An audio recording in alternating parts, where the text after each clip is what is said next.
শপত গ্ৰহণৰ বাবে আজিয়ে অসমলৈ আহিব প্ৰধানমন্ত্ৰী নৰেন্দ্ৰ মোদী। কেন্দ্ৰীয় গৃহমন্ত্ৰী অমিত শ্বাহো আজিয়ে আহিব অসমলৈ। নিশা 9:20 বৰোদাৰ পৰা উৰিব প্ৰধানমন্ত্ৰীৰ বিমান। নিশা প্ৰায় 10:10 উপস্থিত হ'ব বৰঝাৰ বিমানবন্দৰত।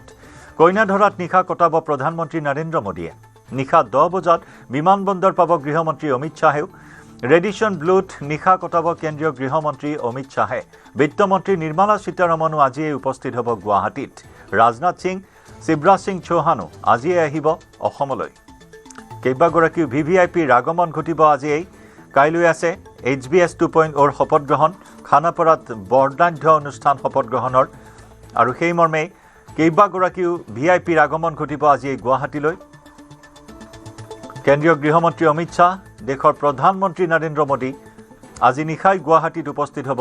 নিশা 9:20 বৰোদাৰ পৰা উৰিব প্ৰধানমন্ত্ৰীৰ বিমান। নিশা প্ৰায় 10:10 উপস্থিত হ'ব বৰঝাৰ বিমানবন্দৰত। কইনাধৰাত নিশা কটাব প্ৰধানমন্ত্ৰী নৰেন্দ্ৰ মোদীয়ে। আনহাতে নিশা 10 বজাত বিমানবন্দৰ পাব কেন্দ্ৰীয় গৃহমন্ত্ৰী অমিত শ্বাহেও। অমিত শ্বাহে নিশাটো কটাব হোটেল ৰেডিশ্যন ব্লুত। একেদৰে বিত্তমন্ত্ৰী নিৰ্মলা সীতাৰমণো আজি গুৱাহাটীত উপস্থিত হ'ব। ৰাজনাথ সিং, শিৱৰাজ সিং চৌহানো আজি আহিব অসমলৈ।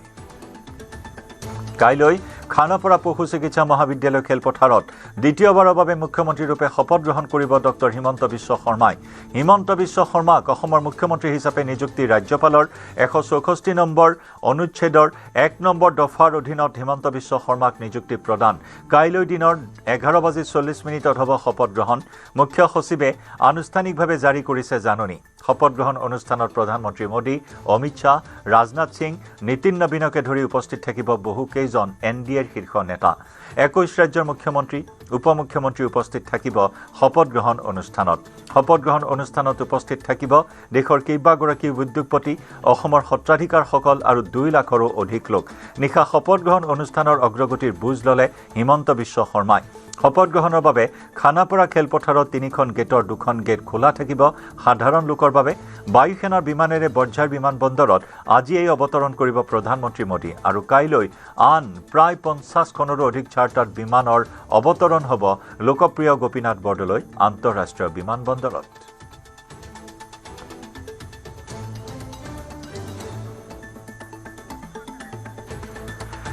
আমি পোনপটীয়া সম্প্ৰচাৰত সংযুক্ত হৈছোঁ সতীৰ্থ সাংবাদিক বিষ্ণু শইকীয়াৰ সৈতে। বিষ্ণু, প্ৰস্তুতি তুংগত, বৰ্তমান যুদ্ধকালীন প্ৰস্তুতি চলি আছে খানাপাৰাত। প্ৰস্তুতি ইতিমধ্যে জোৰদাৰ হৈ উঠিছে। হিমন্ত বিশ্ব শৰ্মাৰ নেতৃত্বত গঠন হ'বলগীয়া চৰকাৰৰ যি বিজয় উৎসৱ, যি অভিষেক, সেই অভিষেকৰ প্ৰায় প্ৰস্তুতি সম্পূৰ্ণ হৈ উঠিছে ইতিমধ্যে। আৰু এই মুহূৰ্ততো শ শ্ৰমিকে কাম কৰি আছে ভিতৰৰ ভাগত, যদিও আমাক যাবলৈ দিয়া হোৱা নাই, কিন্তু প্ৰস্তুতি প্ৰায় সম্পূৰ্ণ হৈ উঠিছে। আৰু কিছু সময়ৰ পিছতে 12 বজাৰ লগে লগে মুখ্যমন্ত্ৰী পুনৰ এবাৰ ইয়ালৈ আহিব। নিশা আহিছিলে মুখ্যমন্ত্ৰীয়ে ইয়াৰ পৰিস্থিতি পৰ্যবেক্ষণ কৰিবৰ কাৰণে কিমান কাম আগবাঢ়িছিলে, কিন্তু এইবাৰ পুনৰ তেওঁ আহিব, চাবহি কি ধৰণে কিমান কাম আগবাঢ়িছে বা অগ্ৰগতি কিমান, সেই সম্পৰ্কে তেওঁ বুজ ল'ব। কিয়নো ইতিমধ্যেই সমগ্ৰ খানাপাৰা গোটেই খেলপথাৰৰ বাহিৰ আৰু ভিতৰে নিৰাপত্তাৰক্ষীয়ে গিজাই আছে। ভিতৰ ভাগৰ দায়িত্ব লৈছে, নিৰাপত্তা বা সুৰক্ষাৰ দায়িত্বত আছে SPGৰ এটা বৃহৎ দল আছে, আৰু SPGয়ে সুৰক্ষা আৰু নিৰাপত্তাৰ প্ৰত্যেকটো দিশ তন্নতন্নকৈ পৰীক্ষা কৰিছে। সমান্তৰালভাৱে বাহিৰত অসম পুলিচৰ বহুসংখ্যক জোৱান আছে, বহুসংখ্যক নিৰাপত্তাৰক্ষী মোতায়েন কৰা হৈছে। আৰু খানাপাৰাৰ কইনাধৰা তিনিআলিৰ পৰা আহি APSC কাৰ্যালয়ৰ সন্মুখত এখন গেট নিৰ্মাণৰ ইতিমধ্যে প্ৰস্তুতি চলিছে, আৰু এই গেটখনৰ পৰাই প্ৰৱেশ আৰম্ভ কৰিব পাৰিব। ইয়াত যথেষ্ট 3তৰপীয়া নিৰাপত্তা ব্যৱস্থা থাকিব। সেই নিৰাপত্তা ব্যৱস্থা অৱলম্বন কৰাৰ পাছতহে প্ৰৱেশ কৰিব পাৰিব খানাপাৰাৰ মূল খেলপথত। আমি যদি এই মুহূৰ্তত কওঁ যে ভিতৰত যথেষ্ট জোৰদাৰ প্ৰস্তুতি চলি আছে, 4টাকৈ বিশাল প্ৰেক্ষাগৃহ নিৰ্মাণ কৰা হৈছে। আৰু আজি যিহেতু কালি অহা কথা আছিল প্ৰধানমন্ত্ৰী নৰেন্দ্ৰ মোদী ডাঙৰীয়া, কিন্তু আজি তেওঁ নিশা 10:25 গুৱাহাটী বৰঝাৰ বিমানবন্দৰত আহি প্ৰধানমন্ত্ৰীৰ বায়ুসেনাৰ বিশেষ বিমানে অৱতৰণ কৰিব। তাৰপিছত তেওঁ হেলিকপ্টাৰ যোগে ৰাওনা হ'ব নাৰেংগী সেনা চাউনীলৈ, আৰু নাৰেংগী সেনা চাউনীৰ পৰা গাড়ীৰে পাঞ্জাৱাৰী 6 মাইল হৈ পেলাই তেওঁ যাব কইনাধৰাৰ যি ৰাজ্যিক অতিথিশালা আছে। নিশাটো প্ৰধানমন্ত্ৰীয়ে ৰাজ্যিক অতিথিশালাত কটাব। গৃহমন্ত্ৰী অমিত শ্বাহো আহিব। প্ৰধানমন্ত্ৰীৰ অগা পিছাকে তেওঁ কিছু 9:30 আহিব গৃহমন্ত্ৰী অমিত শ্বাহ। তেওঁ নিশাটো ৰেডিশ্যন ব্লু হোটেলত কটাব। ঠিক তেনেধৰণে 21 ৰাজ্যৰ মুখ্যমন্ত্ৰী আৰু উপমুখ্যমন্ত্ৰীসকল আজিয়ে আহি অসমত উপস্থিত হ'বহি। গতিকে এই মুহূৰ্তত গুৱাহাটীখন ব্যস্ত হৈ পৰিছে আৰু এখন মিনি দিল্লীলৈ পৰিণত হৈছে, কিয়নো কেৱল 21 ৰাজ্যৰ মুখ্যমন্ত্ৰী আৰু উপমুখ্যমন্ত্ৰীয়ে নহয়, বহুকেইগৰাকী কেন্দ্ৰীয় নেতা কেন্দ্ৰীয় মন্ত্ৰী ইয়ালৈ আহিব, নীতিন নবীন ডাঙৰীয়া আহিব, বিজেপিৰ কেন্দ্ৰীয় সভাপতি। সমান্তৰালভাৱে বহুকেইখন ৰাজ্যৰ বিশেষকৈ উত্তৰ পূবৰ এনডিএ শাসিত আটাইকেইখন ৰাজ্যৰে মুখ্যমন্ত্ৰীসকল আৰু উপ মুখ্যমন্ত্ৰীসকল ইয়াত উপস্থিত থাকিব। কেইবাগৰাকীও আমন্ত্ৰিত বিশিষ্ট উদ্যোগপতি আহি এই অনুষ্ঠানত ভাগ ল'ব। গতিকে অগাপিছাকৈ অৰ্ধেক সংখ্যক অতিথি কিন্তু আজি আহি গুৱাহাটীত উপস্থিত হ'ব, যাৰ বাবে কেইবাখনো গুৱাহাটীৰ হোটেল বুক কৰা হৈছে। আৰু বহুকেইজন অতিথিয়ে যিহেতু অসমলৈ আহিব, তেওঁলোকে অসমলৈ আহিলে কামাখ্যা দৰ্শনৰ যিহেতু সুযোগ নেহেৰুৱায়, গতিকে বহু সংখ্যক অতিথি আমাৰ হাতত পৰা খবৰ অনুসৰি বহুকেইগৰাকী আমন্ত্ৰিত অতিথি মুখ্যমন্ত্ৰী, উপ মুখ্যমন্ত্ৰী তথা উদ্যোগপতি কাইলৈ কামাখ্যা দৰ্শন কৰিব বুলিও আমাৰ হাতলৈ খবৰ আহিছে। গতিকে এই মুহূৰ্তত যদি কওঁ যে গুৱাহাটী এক ব্যস্ত হৈ পৰিছে, পূৰ্বৰ যি ব্যস্ততা তাতকৈ অত্যাধিক ব্যস্ত হৈ পৰিছে গুৱাহাটী, সমান্তৰালভাৱে প্ৰশাসন ব্যস্ত হৈ পৰিছে। ইয়াৰ হোটেল যিসমূহ 3 তাৰকাযুক্ত হোটেলসমূহ সকলো ইতিমধ্যেই বুক কৰা হৈছে অতিথিসকলৰ কাৰণে। ৰেডিচন ব্লু বুক কৰি থোৱা হৈছে।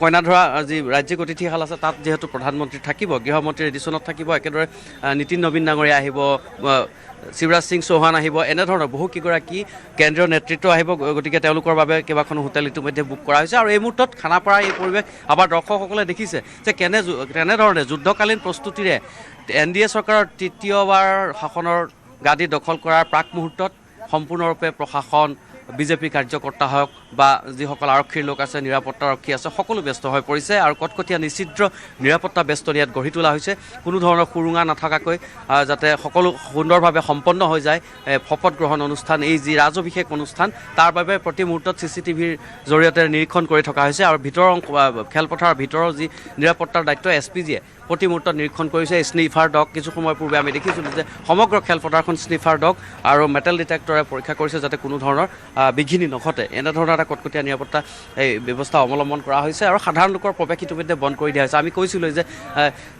APSC কাৰ্যালয়ৰ সন্মুখৰ যিটো ৱাকিং জ'ন আছে, সেই ৱাকিং জ'নেৰে পুৱা বহু লোকে প্ৰাতঃভ্ৰমণ কৰে, তেওঁলোকক বন্ধ কৰি দিয়া হৈছে। আৰু ৱাকিং জ'নটো সম্পূৰ্ণৰূপে খেলপথাৰখনৰ সৈতে সংযোজিত কৰি প্ৰসাৰিত কৰা হৈছে যাতে ইয়ালৈ আহিবলগীয়া 2 লক্ষাধিক লোকে সুন্দৰকৈ অনুষ্ঠানটো উপভোগ কৰিব পাৰে। আৰু অনুষ্ঠান উপভোগ কৰাত যাতে কাৰো কোনো ধৰণৰ অসুবিধাৰ সৃষ্টি নহয় তাৰ কাৰণে ইতিমধ্যেই খানাপাৰা খেলপথাৰত থকা এখন দেৱাল, দক্ষিণ দিশে থকা উত্তৰ দিশে থকা এখন বৃহৎ দেৱাল আছিলে, চৌহদৰ দেৱালখন ভাঙি পেলোৱা হৈছে।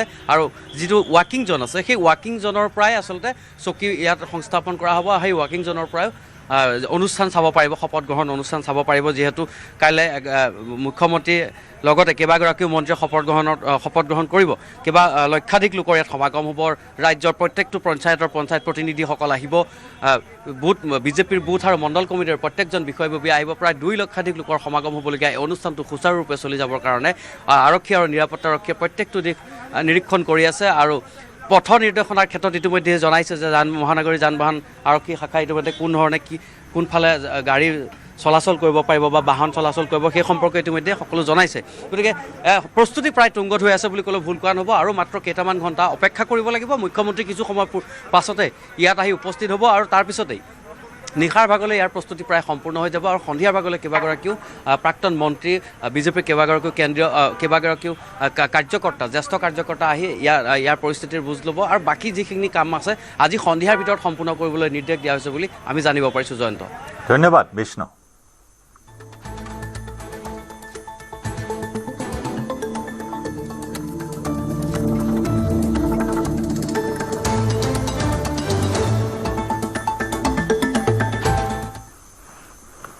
আৰু ইফালে কাইলৈ নতুন চৰকাৰৰ শপত গ্ৰহণ অনুষ্ঠানৰ বাবে যান বাহন চলাচলত বিশেষ নিৰ্দেশনা। গধুৰ আৰু ধীৰ গতিত চলা বাহনৰ বাবে পুৱা 9 বজাৰ পৰা দিনৰ 2 বজালৈকে বন্ধ থাকিব কইনাধৰাৰ পৰা বিমানবন্দৰ সংযোগী পথ। কইনাধৰাৰ পৰা জালুকবাৰী AEC পইণ্টলৈকে কেৱল এটা লেনতে যান বাহন চলিবলৈ অনুমতি প্ৰদান। ট্ৰাক, ডাম্পাৰ, হাইড্ৰা আদি বাহন চলাচল কৰিব নোৱাৰিব পথছোৱাত। ৰাষ্ট্ৰীয় ঘাইপথৰ পৰিৱৰ্তে GS ৰোডেৰে যাতায়াত কৰিবলৈ আহ্বান। বিমানবন্দৰলৈ গ'লে 2 ঘণ্টাৰ পূৰ্বে যাবলৈ আহ্বান। এটা পথ যিকোনো আপাতকালীন বিষয় আৰু সুৰক্ষা ব্যৱস্থাৰ বাবে বন্ধ থাকিব। 27 নম্বৰ আৰু 17 নম্বৰ ৰাষ্ট্ৰীয় ঘাইপথৰ ছাৰ্ভিচ লেনত কোনো যান বাহন পাৰ্কিং কৰিব নোৱাৰিব। বতাহঘুলি, পাঞ্জাবাৰী, 6 মাইল, খানাপাৰাৰ পথৰ কাষত পাৰ্কিং কৰিব নোৱাৰিব বাহন। একেদৰে সৰুসজাই, বশিষ্ঠ, শ্বহীদ ন্যাস পথত অনুষ্ঠানলৈ অহা বাহনসমূহ পাৰ্কিঙৰ ব্যৱস্থা কৰা হ'ব। আমি পুনৰবাৰ জনাইছোঁ প্ৰধানমন্ত্ৰী মোদীৰ আগমন, লগতে শপত গ্ৰহণ অনুষ্ঠানৰ বাবে কেতবোৰ পথ নিৰ্দেশনা ইতিমধ্যেই জাৰি কৰা হৈছে। আমাৰ নিউজ 18 অসম নৰ্থ ইষ্টৰ দৰ্শকসকলক জ্ঞাতাৰ্থে আমি পুনৰবাৰ উল্লেখ কৰিব বিচাৰিছোঁ যে গধুৰ আৰু ধীৰ গতিত চলা বাহনৰ বাবে পুৱা 9 বজাৰ পৰা 2 বজালৈ কাইলৈ বন্ধ থাকিব কইনাধৰাৰ পৰা বিমানবন্দৰ সংযোগী পথ। কইনাধৰাৰ পৰা জালুকবাৰী AEC পইণ্টলৈকে কেৱল এটা লেনতেই যান বাহন চলিবলৈ অনুমতি প্ৰদান। ট্ৰাক, ডাম্পাৰ, হাইড্ৰা আদি বাহন চলাচল কৰিব নোৱাৰিব এই পথছোৱাত। ৰাষ্ট্ৰীয় ঘাইপথৰ পৰিৱৰ্তে GS ৰোডেৰে যাতায়াত কৰিবলৈ আহ্বান। বিমানবন্দৰলৈ গ'লে 2 ঘণ্টাৰ পূৰ্বেই যাবলৈ আহ্বান। এটা পথ যিকোনো আপতকালীন বিষয় আৰু সুৰক্ষা ব্যৱস্থাৰ বাবে বন্ধ থাকিব। 27 নম্বৰ আৰু 17 নম্বৰ ৰাষ্ট্ৰীয় ঘাইপথৰ ছাৰ্ভিচ লেনত কোনো যান বাহন পাৰ্কিং কৰিব নোৱাৰিব। বতাহঘুলি, পাঞ্জাবাৰী, 6 মাইল, খানাপাৰা পথৰ কাষত পাৰ্কিং কৰিব নোৱাৰিব বাহন। সৰুসজাই, বশিষ্ঠ, শ্বহীদ ন্যাস পথত অনুষ্ঠানলৈ অহা বাহনসমূহ পাৰ্কিঙৰ ব্যৱস্থা কৰা হ'ব।